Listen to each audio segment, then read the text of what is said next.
I'm live here in Akwa Ibom State, precisely. Akwa Ibom State is the highest oil producing state in Nigeria. And here in Akwa Ibom State, we have a whole lot of road network.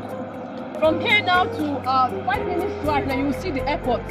In the last 10 years, this state was not like this. But Akwa Ibom State, Uyo presently is a state, is a city where good things are going to happen. So I advise my investors, this is the right time to invest.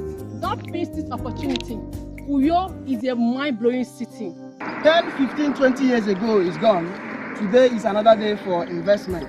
My name is Focus, the BDE P1 Plus Real Estate Company, owners of all Cedarwood Luxury Estates here in the city of Uyo. This way to Promised Land. Follow me. It's actually a very nice place. This Promised Land, they have really done a lot. Seriously, this is my first time I'm experiencing a site that is already well fenced, demarcated. Wow, this is amazing. I'm so blessed to come into this Promised Land, and I believe everybody there should come and join me and benefit from this. With all these features and amenities mentioned, we bring you Promised Land by Cedarwood. The price of this wonderful estate is 3.5 million naira. Title, freehold. As you all can see, the fencing have been completed. The plat demarcations have been completed. My smart investors, the right time to invest in this wonderful estate is now. Thank you and God bless you.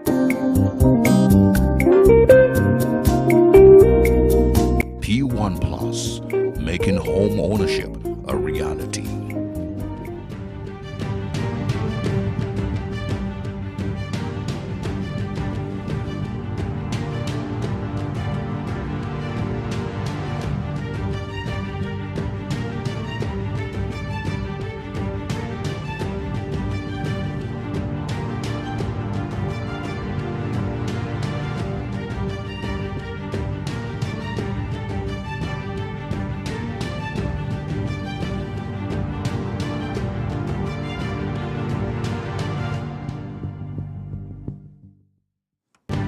All right, a beautiful afternoon to you, every one of you under the very sound of my voice. Yes. It's a beautiful Monday morning, and time exactly is 3 minutes past the hour of 1. How are you all doing? Why am I looking down? Look up.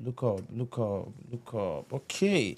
Welcome to Real Estate Market Trend right here on Nigeria's first real estate radio, Cedarwood Luxury Online Radio. My name is David, and I hope you are having a wonderful day. Yes.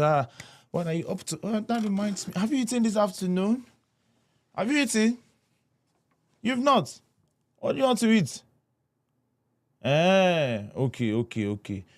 I'll send somebody to get something for you right now. Please try as much as possible to keep your phone close to you. The person will call you, all right? The person will call you. All right, a beautiful afternoon once again to every one of you. Thank you for being there. Thank you for your time, for your efforts. Thank you for everything that you've been to Cedarwood Luxury Online Radio. We really appreciate you. Yes, sir. Once again, let's do it again this afternoon. We want to look into a few happenings in the real estate industry. What we do here every Monday afternoon, 1 p.m. is we look into different real estate trends. We bring them to the fore. We talk about them as well. And also, give you the opportunity to talk about them as far as we are concerned. So I have 3 major stories I will be looking into, 3 real estate major stories I will be looking into. If time permits, we'll have a conversation on something very important. But then it is also important we talk about these 3 major stories I have selected from different happenings in the real estate industry. Is it 3? 1, 2, 3. Okay. Yeah, 3 of it. All right. Okay. So, the first one, inflation exchange rate spike borrowings in real estate sector. Inflation exchange rates spike.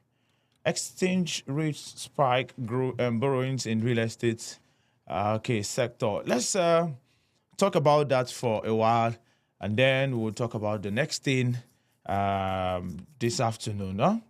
All right, inflation, exchange rates spike borrowings in the real estate sector. When it comes to borrowing, it is it is a bottleneck experience when it comes to borrowing, especially for big industries.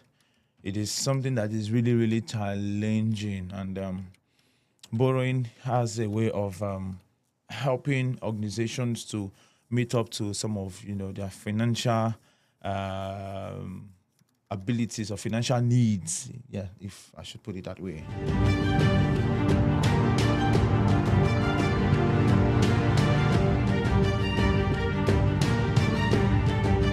Although the real estate and construction sectors have enjoyed a significant rise in banks borrowing, this has not translated to improved housing stocks due to inflation and exchange rate volatility. Experts say there could be a crisis. There could be a crisis soon, as the possibility of developers to repay credit will be low. Rising inflation and exchange rates are among the headwinds in the country's real estate and construction sector. All right, thereby causing an increase in borrowings due to higher prices of imported building materials and machinery. Now I'm reading from The Guardian, okay? Currently running real estate business is becoming more expensive and hectic. And it is absolutely true. I mean, running real estate business is becoming more expensive and hectic, which is absolutely true. I agree with. As the usual funds from off-takers to kickstart projects have declined, as customers have less disposable income, and many prospective homeowners are losing confidence in the private developers' ability to deliver schemes. The last option open to them have been through financial institutions, especially commercial banks and development agencies. Nigeria's inflation rate rose to its highest in more than 27 years last December, exacerbating a cost of living crisis and putting more pressure on the Central Bank of Nigeria to raise interest rates. Consumer inflation rose to the 12th straight month in December to 28.92% last year. Okay, to 92% year on year from November's 28.20%. The National Bureau of Statistics said the nation has not climbed this high since the mid-1996. So this is just to tell you how inflation has risen or rose for 12 straight months, and this is to tell you how serious it is affecting the real estate industry, the real estate sector as well. The National Bureau of Statistics has come out to say the nation has not climbed this high since the mid-1996. Remember, I made mention earlier that Nigeria's inflation rate rose to its highest in more than 27 years last December alone, exacerbating a cost of living crisis and putting more pressures on Central Bank of Nigeria to raise interest rates.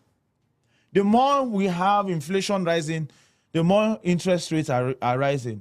The more interest rates are rising, the more difficult it becomes for industries, especially the real estate industry, to access loans, to access funds that would help them, be able to deliver to a large extent housing scheme that would now in turn make home buyers begin to have a high sense of doubt towards the integrity of some of this real estate sector. Inflation and unstable exchange rates are impacting negatively on cost of borrowings, as banks charge as high as 28 to 30% as interest.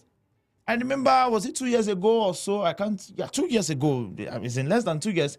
I remember when I was working in a studio doing what I'm doing here then, how I, read a story from the newspaper that interest rate has risen to 15%.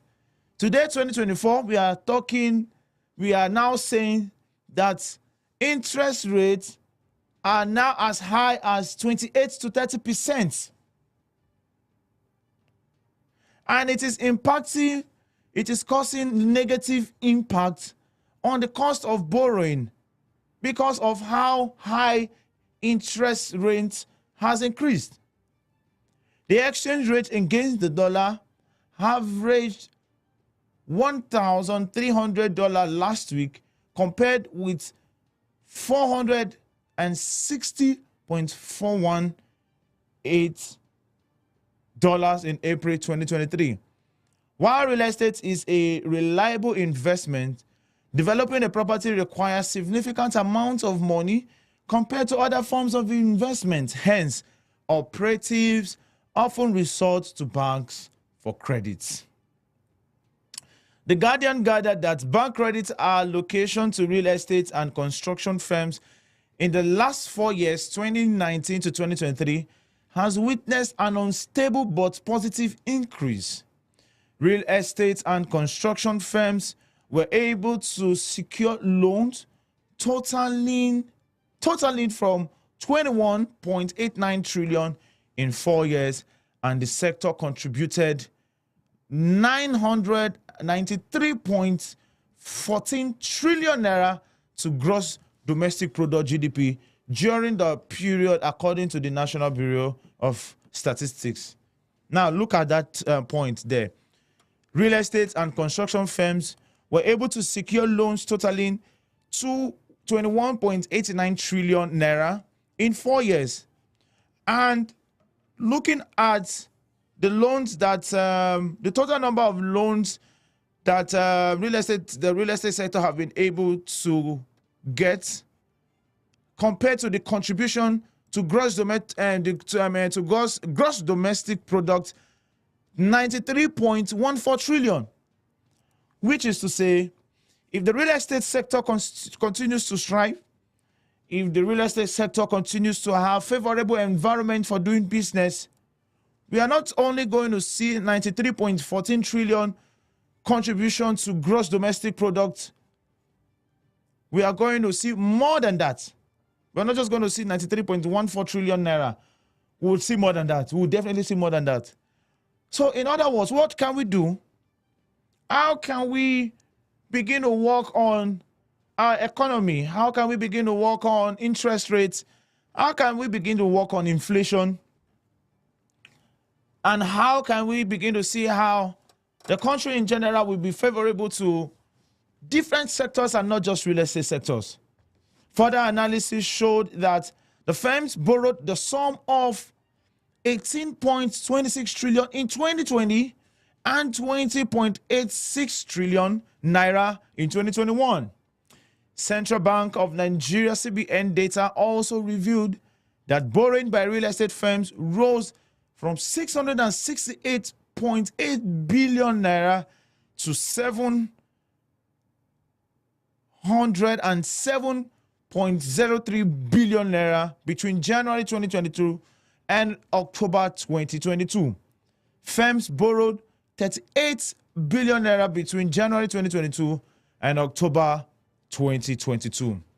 The CBN sectoral analysis of deposit money banks credit shows that the real estate sector secured a loan of 8.22 trillion naira, while the construction industry obtained even more impressive credit facility worth 13.77 trillion naira, despite the Apex Bank increasing benchmark interest rate from 11.5% earlier last year to 18.5% in May last year. Across seven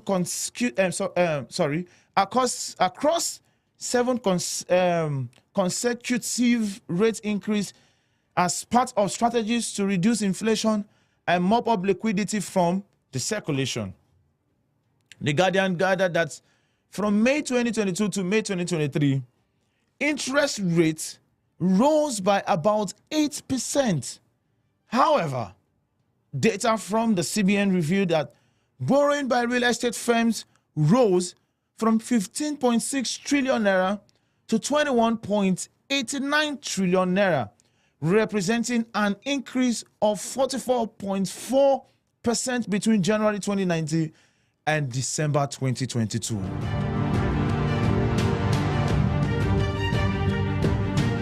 Infrastructural activities in the housing and construction grew from 18.13 trillion in 2019 to 28.94 trillion naira in 2022, representing an increase of 59.6%. About 26.26 trillion naira loans were secured by real estate and construction companies in 8 months of 2023. Real estate and construction companies operating in Nigeria have managed to secure loans amounting to 2.26 trillion within an 8-month period. These borrowed funds, from various banks have been instrumental in expanding their service capabilities within the sector.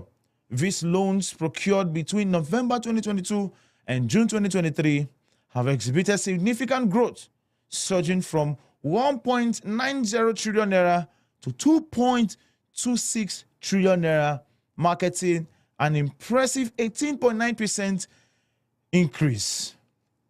Construction industry has also obtained a more impressive credit facility totaling 1.51 trillion naira. Data provided by the CBN indicates that borrowing by real estate companies surged from 712 billion to 755 billion naira, constituting a remarkable 444% increase. Similarly, construction companies have seen their loans climb from 1.19 trillion naira to 1.51 trillion naira within the same time frame.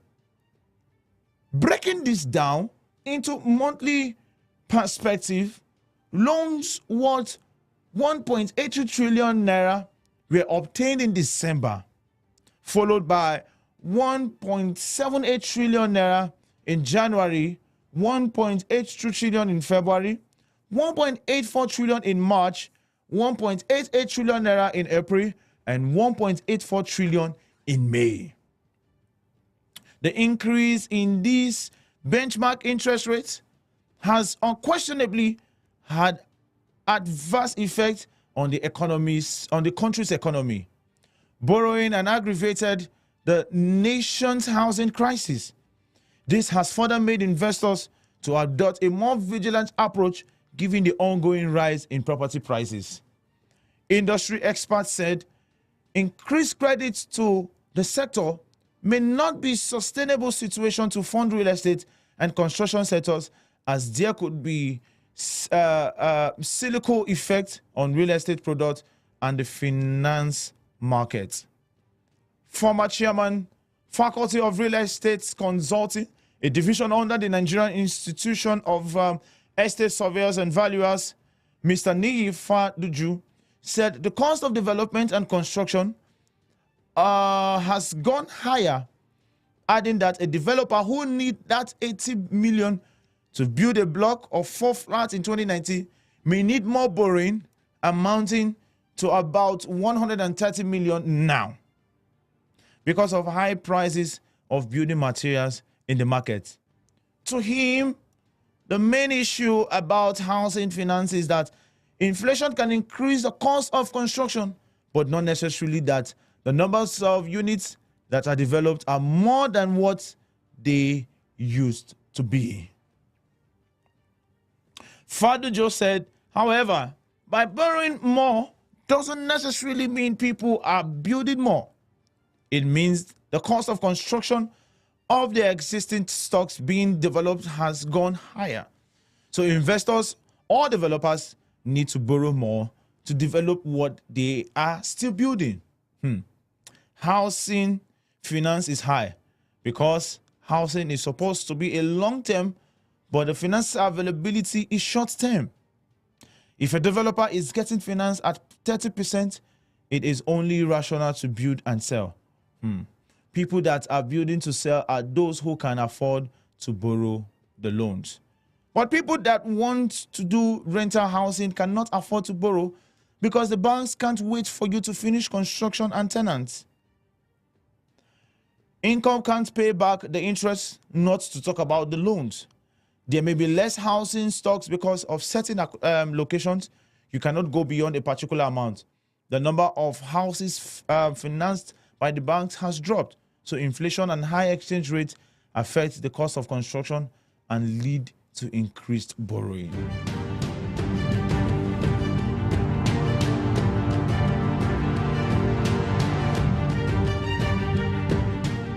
An infrastructure expert, Lukman Oshodi, urged that in a volatile economy like Nigeria, where there is absence of structure to guide real estate asset delivery in a comprehensive manner, developers will continue to have their ways with financial institutions through access to funding that will enable them to deliver real estate projects. However, Oshodi said a key question is how marketable and affordable the products are to the end users.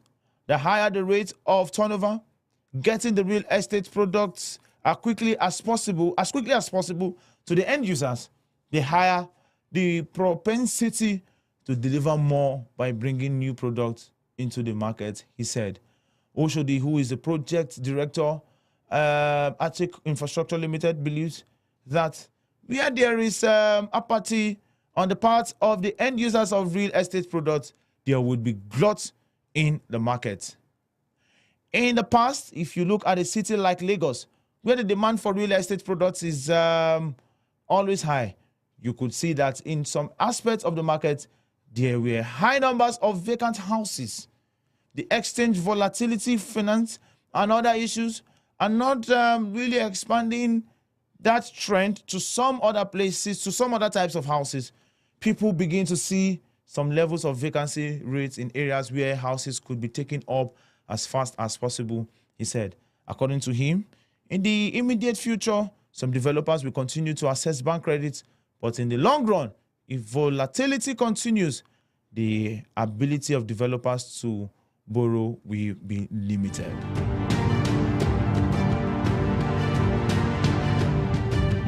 If you are selling a product and your buyers are responding, it makes you produce more, which is absolutely true. But where your buyers are not responding and you keep borrowing to produce, the question will be, where will you get the facility to repay loans?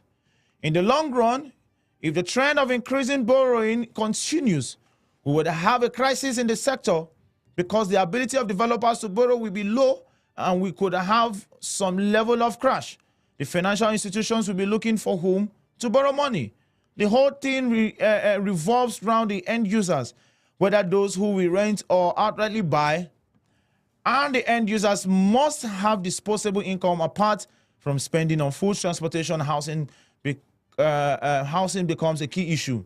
If house users are not able to fund their requirements, the developers will have a problem, and the moment the developer feels the impact, it goes back to the financial institutions who may want to hold back on lending and begin to look at the other sector to get immediate returns, he said. It is very key to understand how the economy, interest rates, inflation, in turn, affects the real estate sector. And when the real estate sector is affected negatively, we begin to see housing deficits. We begin to see people not able to access homes, people not able to rent or buy homes because of how expensive some of these houses are, because of how expensive some of these facilities are. And you will not blame the developers. They have been affected by one factor or the other. I mean, there are things that has, played out for there to be apartment facilities that are not affordable. And when we continue to have increase in interest rates, increase in inflation and all that, it begins to affect the real estate industry. It begins to also bring about a high increase in housing deficits. So what can we do to calm down some of these challenges that would in turn be of positive impact to the real estate sector and also in turn positively impact the end users, which are the buyers and those that are renting.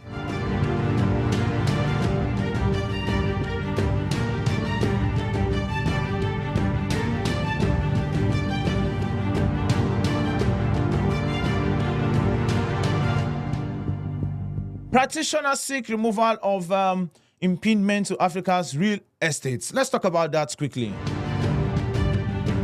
Still reading from The Guardian, experts have advocated removal of impediment to cross-border transactions and collaboration among real estate professionals in Africa as a means to grow the sector. They also stated the urgency to implement accessible and affordable mortgage rates in the continent while calling for the removal of other critical impediments to free movement of trade and real estate service across the region. The expert spoke at a Pan-African Real Estate Webinar Series 2024 entitled Cross-Border Collaboration in Promoting Real Estate Practice Across Africa, organized by the Nigerian Institution of Estate Surveyors and Valuers, Lagos branch. Also made case for the utilization of artificial intelligence to ensure sustainable real estate development. Leading the call, a fellow of Nigerian Institute of Estate Surveyors and Valuers, Mr. Chudi Ubosi, urged that professionals in the continent need governments to provide an enabling environment for affordable mortgage, as the issue of high mortgage rates appears to be a general development in Africa. He lamented a situation whereby mortgage in Nigeria is limited as commercial loans range between 30 to 35% and fewer years. He therefore stressed the need for a change through collaboration and advocacy by the professionals alongside governments to make housing accessible to citizens as witnessed in advanced nations. The Managing Director, Chief Executive Officer, Abri Group of Companies, Mrs. Vicky Sampa, observed that mortgage loans in Ghana are unaffordable, as only those working with the government and private sector benefit, while the informal sector is locked out. She disclosed that the mortgage rate in Ghana is within 12 to 20% based on dollar and local currency cedis rates. Sampa said practitioners in Africa must embrace property technology and AI to enhance property listing by real estate agents and proper description. The technologies will give extra service to make the industry better and won't threaten available jobs. Sampa, however, warned that there must be ethical considerations in deploying the tools in real estate activities.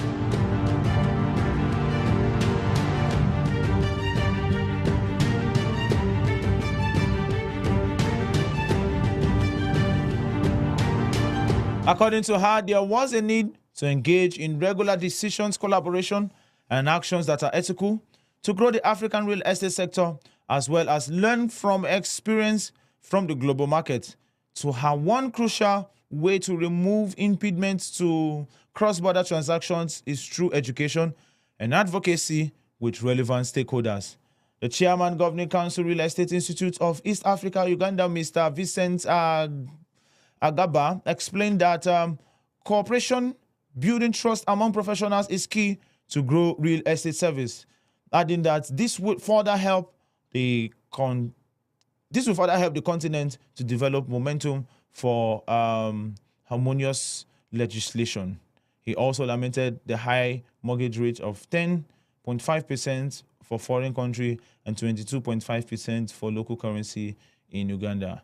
The Managing Director, Lansdowne Property Group, South Africa, Mr. Jonathan Koller, said the current political landscape in Africa makes it impossible for property investors to travel to do business. It discourages growth of real estate business and services in the continent. He therefore called for easy access to visas for travels, building of relationship and trust among professionals to enhance the real estate industry. He noted that the penetration of PropTech is high in South Africa, especially in marketing real estate products and property management. However, he said people still prefer physical inspection and one-on-one transaction of property. NIESV President Mr. Jumbo Yavo expressed concern that most countries in the continent have refused to sign the African Continental Free Trade Area Service Agreement in the treaty, which seeks to enable free movement of professional service. He lauded the Lagos branch for organizing the forum, and the penalties for charging costs to enhance the real estate industry in Africa.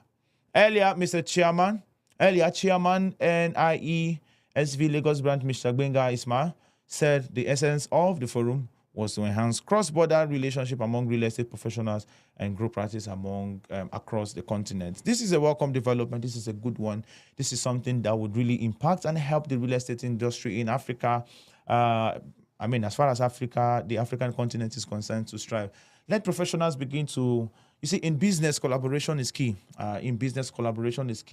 When you collaborate, when professionals come together to do business, to collaborate, it helps to enhance that particular sector. And I look forward to seeing, professionals from different countries in Africa come together to enhance the real estate sector as far as the continent Africa is concerned.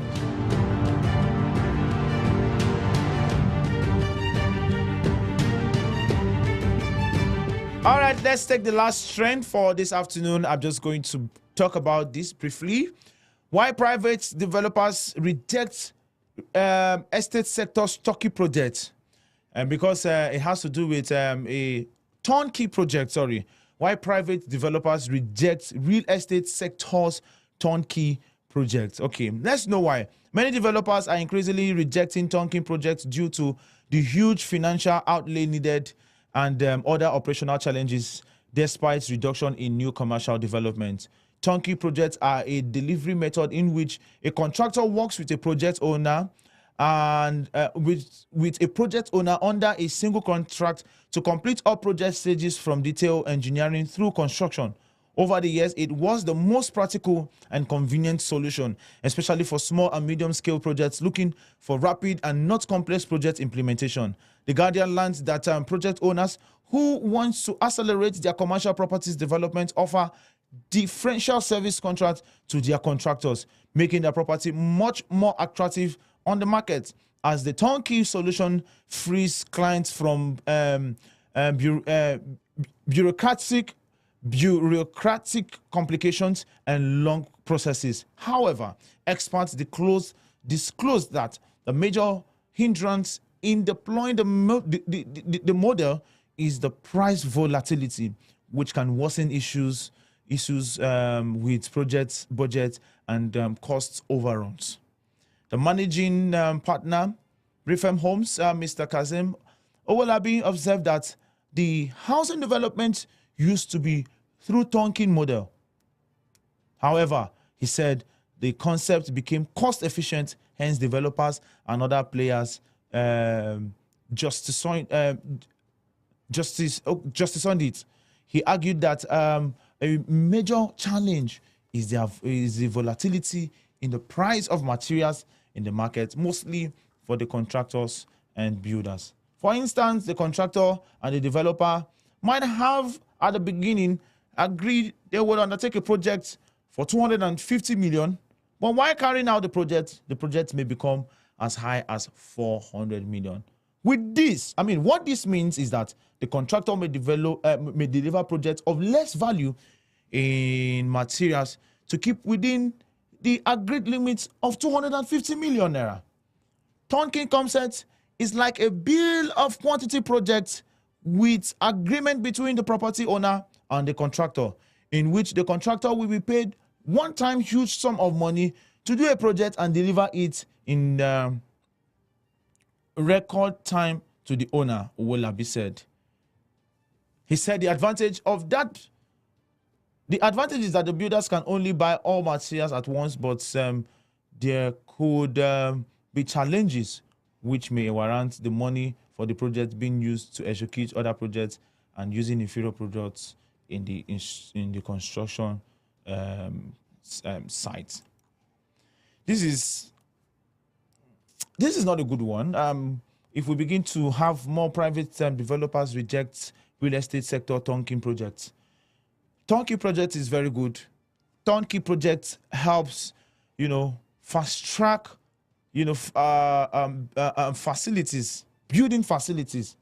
But in a situation where volatility has increased, in a situation where we want to, for instance, have a 3-story building, I'm the contractor, you are the I'm the developer, you are the contractor, and this is to cost. Let's say we just have a minimum of or an aggregate of 500 million. In the process of doing this, due to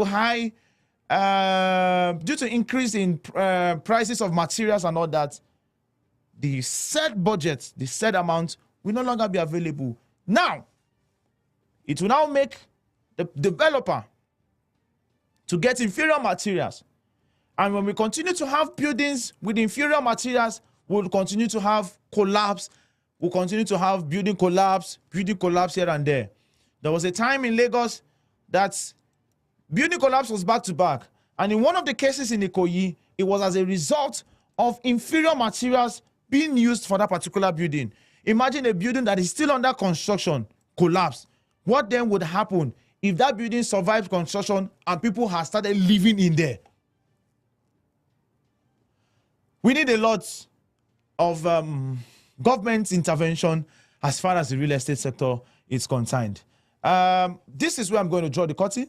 I'll see you again by 4 p.m. Thank you very much, everyone. God bless you all. I hope I've been able to, give you some of the latest trends and happenings in the real estate industry. God bless you all again, and see you by 4 p.m.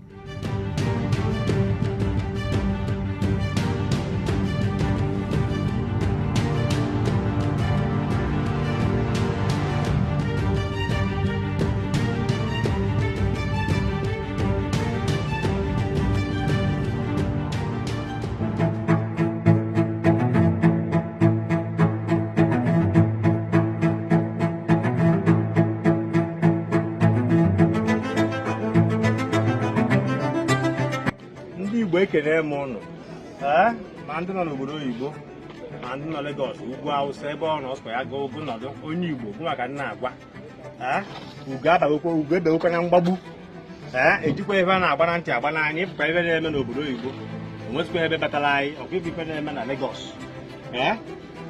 a nọ na-ewu ndị nwa ebu katapila ga-akwadisi ebe anyị na-azụ akwadisi ebe anyị bi si na na anyị mee nke ọzọ na-ekwenu esteti n'anya Billionaire Island by Cedarwood. One after the CEO about very common man, very simple person in nature.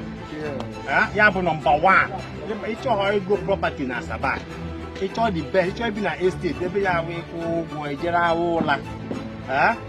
Just with words, Billionaire Island.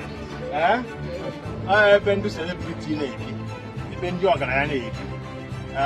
Ebe ndị chọrọ ibe dị mma anadị mma ọkụ ije were ego inye ụmụaka echi niile m na-ejewe kọt esi na kọt edebekwa na ndị ogbe batara na nke a ji mee nke eji owe nekwe na ya kịta estate the best lucrative estate ọmụ Agbobilo Michelin a celebrity organizer ịchọzie ego new land ya wa na onye nwe ebe a is the most simplest land merchant baron enwere the most humble genuine sincere.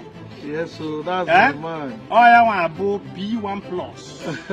Owners of Cedarwood Estates. Cedarwood Estates. Cedarwood, yes, yes. So, undi Igbo unu kan na igwa. Umunne m ndi Igbo unu kan na agwa. Nwa ozi kan ga-esokwu ụlọ ọzọ ka iri otu a. Eje amasịrị ụlọ asị. Ọmụ Agbobilo Michelin. Thank you so much.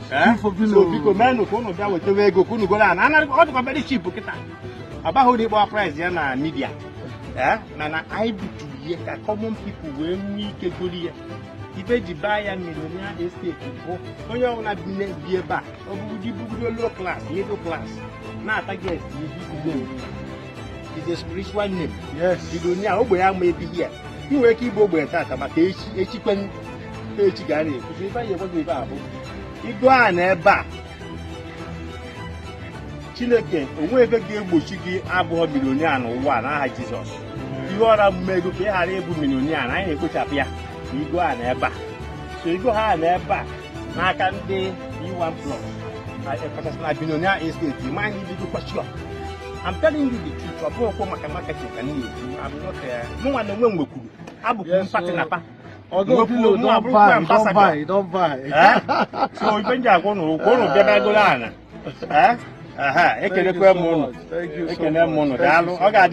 P1 Plus, making home ownership a reality.